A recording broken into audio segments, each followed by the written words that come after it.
هنجيب بقى حلة ونحط فيها شوية زيت كده ومعلقة كبيرة من التوم. انا عايزة هنا ايه، معلقة كبيرة مليانة كده من التوم.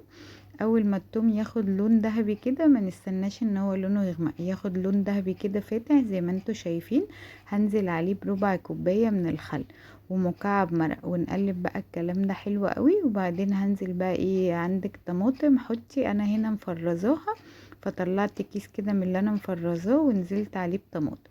خلاص هنزل ايه، نص معلقة فلفل اسود ومعلقة سكر وبرده نص معلقة من الملح، يبقى حطيت ملح وسكر وفلفل اسود بس.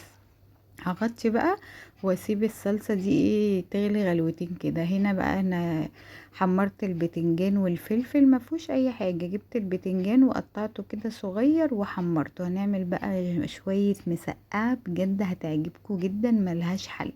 خلاص انا هنا بصوا الطماطم ما بسيبهاش تتسبك، انا عايزة صوص خفيف عشان ايه، تتشرب كده من البتنجان والفلفل وتاخدي تطعيمة حلوة قوي للمسقعة. بعد ما حطيت الطماطم كده على كل الصينية، هكون مشغلة الفرن، هسيبها من تحت، هي كل حاجة مستوية بس ايه تاخد وتدي كده من طعم بعض وتشكشك. 10 دقايق من تحت وبعدين افتح الشواية بقى تاخد معانا اللون ده. هي كل حاجة مستوية بس ما بتدخل الفرن كده بتطلع طعمها مختلف عن ما تاكليها كده كله على بعض. بس فتحت عليها الشواية خدت اللون بقى معانا زي ما انتوا شايفين كده.